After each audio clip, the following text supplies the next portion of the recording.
Today we are out of here, and I'm not meant to, but I'm going to give you guys the first look at the P1 finished project.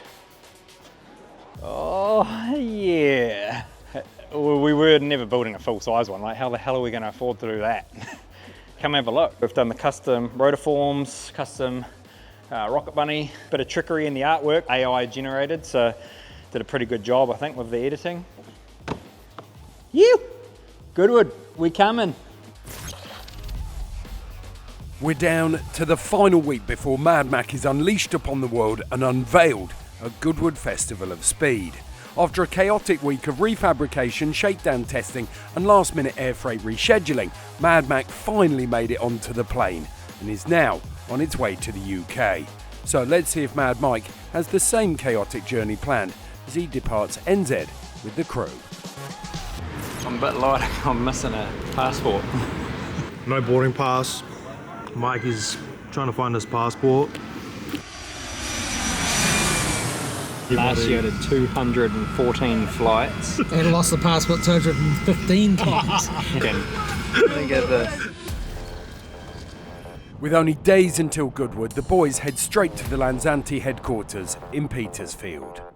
We made it! This is actually my first time visiting Dean's shop here, so we're going to go inside, check it out. I can already see Yardley Mclaren, which was the first livery that I wanted to do on Project MADMAC. So let's go. Bro, how we doing? All right? A lot happens in a year, doesn't it? Do you want to come and have a look at the shop? Yeah, of course, that'd be awesome. Come on, Isaac. While the team waits for MADMAC to clear British customs, Mike gets to explore the Lanzante workshop and showroom with Dean and Charlotte Lanzante. I'm mind blown. Yeah, we've got like Zonda frickin' rears up there. We're at mine. Well, we just got MX5 bumpers and stuff hanging off the shelf. Oh, I'm jealous. That's the cool thing. Workshop's like a car, you know. There's so many different ways you can build a workshop. We are delivery day. MADMAC is not far away, so it's come down from Manchester, straight off the plane. And I'm excited because this is the first time that Dean and Charlotte are going to get to see MADMAC since they sent it to us 100 days ago. Look at that! Oh my gosh, thank you so much. We've got a partnership in coffee mugs now, look at that. That freaking man. Hey, Tamiya radio control cars and coffee mugs, mate. Exciting moment, mate. It's arrived. It's actually a little bit stressful, hoping that everyone actually likes it, eh?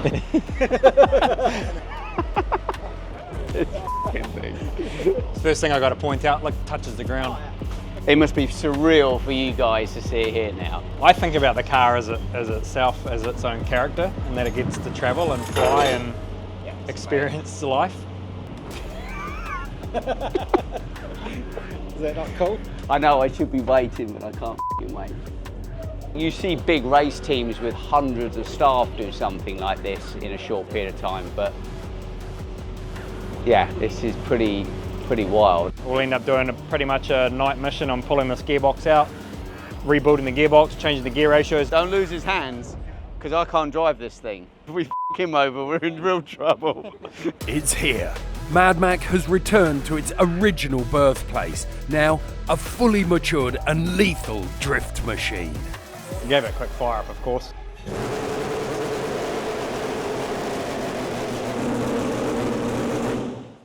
The smell is as good as the sound, you know? Yeah, it does smell good. I think it's probably the first time the shop's had some gravel rash, car touchdown and scrape into the bottom. And now it smells great, we can get to work, drop this gearbox out, just straight into it.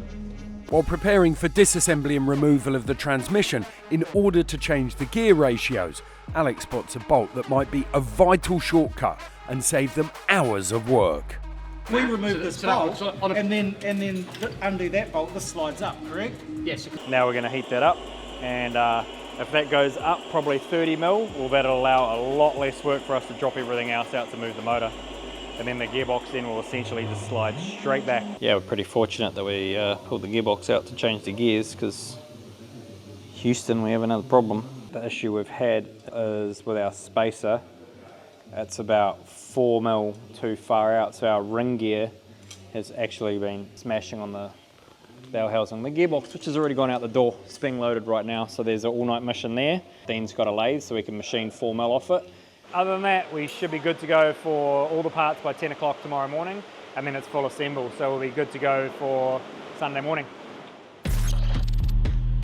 Thanks to Steve, he did an all-night mission, rebuilt the entire gearbox for us. It's got all our new ratios in there. Our dog rings were also damaged in 4th gear and 6th gear, so now it's like a new box. Perfect. Thank you again, bro. Really appreciate it. Good luck. All right, mate. Thank you. Awesome. Dean's just come back from getting the clutches, our clutch plates. So this is now all restacked. We've measured all this up. So the wear that we thought was really bad because of the grooves, that's actually pretty standard. Yeah, I was like, oh, this looks pretty bad, and he was like, no, it's completely normal. And he was pulling all the clutches out from their racing, and he was like, this is completely. See, I can be a nice driver, see? We still don't know how fast we're going to burn through clutches because we really haven't done that much track time on this thing. So we've measured it all up. We've got a few different shims here, so we can change the stack height, and that'll give us 3 lots of being able to re-shim the clutch before we have to replace the clutches. Now we've got all the parts to be able to reassemble. Back in the bay, and it ain't come back out. We're final bit of assembly really, we're just putting on the bodywork together now. So this is Millbrook Proving Grounds. This is where we did the Max Verstappen shoot last year with Mad Bull. Mitch, he's just landed last night. He's gonna plug in as well, and we're just gonna cycle the new ratios, program those into the Haltech, and then we will be good to go. So looking forward to it, another day. Burn some rubber. I thought might as well just take this opportunity to chuck Dean in the passenger seat. Here he is, suited and booted. Yeah. First time putting on a new lid too.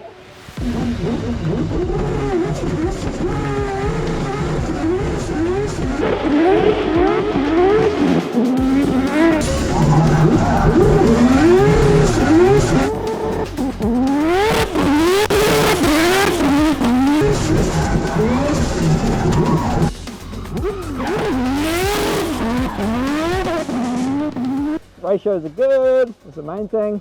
I look over and he's just like, so relaxed. Car driver, it's all impressive. Making the dreams come reality. No, I tell you what, we're 51 weeks from the conversation. Yeah, that's right. To be at this point now, it's kind of crazy. Absolutely is. Last shakedown before film shoots in Goodwood this week. What an honour to be able to take Dean as the first passenger. We are freaking good to go. It's Goodwood week. Let's go. Even with the transmission and new gear ratio performing nicely at the proving grounds, there is still a gremlin messing with the oil pressure. They've already added an additional breather tank and fabricated custom K&M filter surrounds, but they still don't know why the issue is happening. Enter MADMAC with a drift physics lesson on centripetal force. When I'm driving this, the sensation is sitting so far forward because the front wheels almost come right into my calf muscle. From inside, it doesn't feel as crazy as it looks from the outside. And that's because we're sitting so far up by the front wheels, where that's usually where the engine is. So the pendulum effect it's got is because the motor's all the way back here, the rotation from me going snap to snap is throwing also all the oil in our tanks. It's finding it hard to scavenge, and that could be exactly why we're dropping a lot of oil pressure. It's been an incredible few days. We've done a few late nights with the boys here at Lanzante, so thank you, Dean, for not only the entire project, but letting us come into your space, use your tools, make a mess everywhere, but your guys have been freaking awesome. And it's guys like that, like I say, teamwork makes a dream work. Every little bit helps, so now we get to load her up and head to the festival. The roar of MADMAC is heard around Goodwood for the very first time, and it draws some rather high-profile attention from the man himself, the Duke of Richmond, owner of Goodwood Estate. So you've had a bit of a busy time, have you? We haven't had much bloody sleep, to be honest, but yeah, we made it. Well done. Yeah. Is it good? Oh, it's incredible. Problem is I've made it the width of your driveway, so it's going to be hard to get sideways without wrecking your grass, mate. When did you start the build? 106 days ago. There's a lot of world's first, there's a lot of cool stuff and content we want to create with this car, and it's got the potential because I really want to push the boundaries of our sport in this thing. Awesome. So well done. We've got Red Bull Racing coming in. It's a little bit moist, but we're going to be doing a film shoot with MADMAC and the Formula One. So P1 versus F1. That'll be good to catch up with Patrick again and do some driving.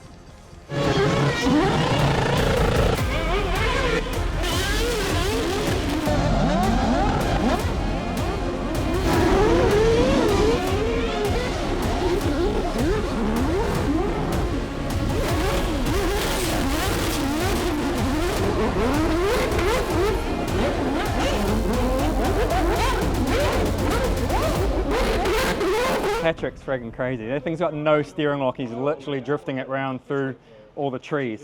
Ah, it was really good. It was just very slippery out there, but still so much fun, especially with that car. Alec was jumping up and down. He's still smiling, so I think oil pressure's good. Yeah, really incredible. It's sorted. Oh, really? Oh yeah, mate. Perfect timing. I know.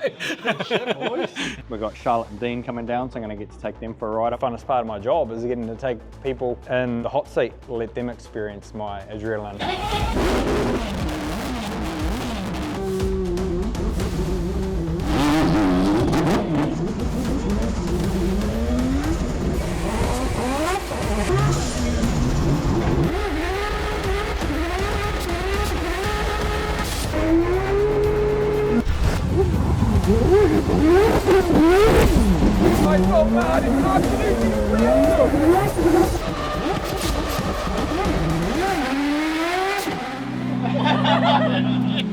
Honestly, one, I'm just like the actual massive privilege to even experience that, but to be part of the whole build and stuff as well. Oh, thank you. Honestly. Charlotte is the most important person of this entire project. I've always got to ask for Tony's approval, right?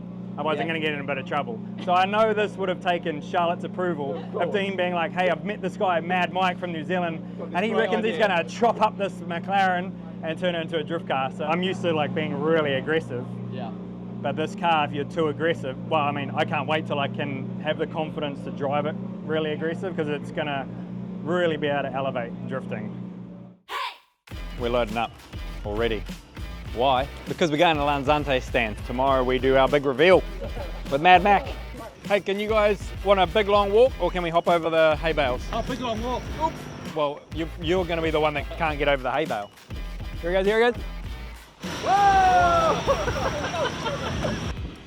What we're actually revealing this weekend is our new Formula Drift Japan car.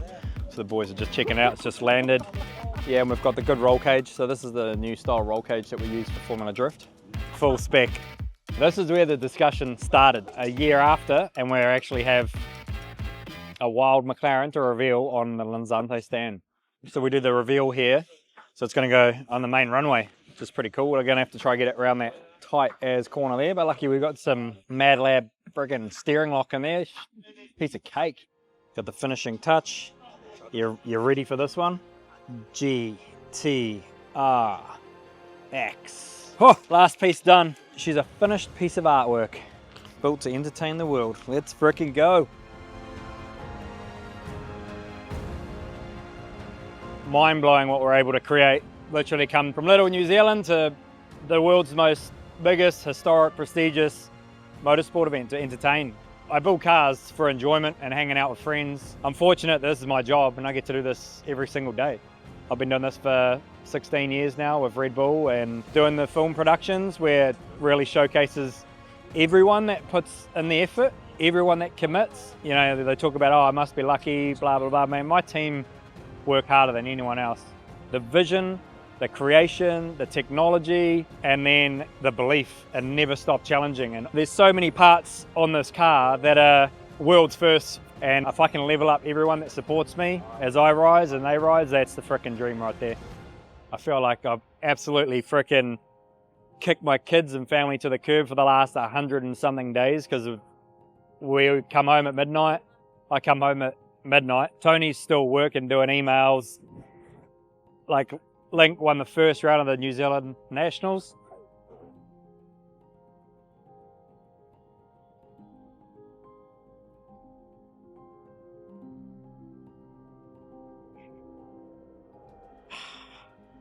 And like, I couldn't even get him to the second round. It's projects like this that take commitment and sacrifice. I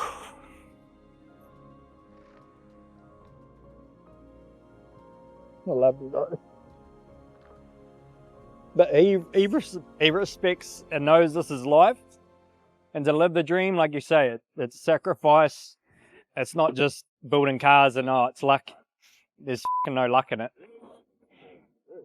It's love and support from a lot of people.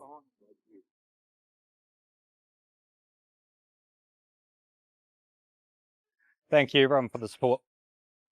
We'll see you on the track.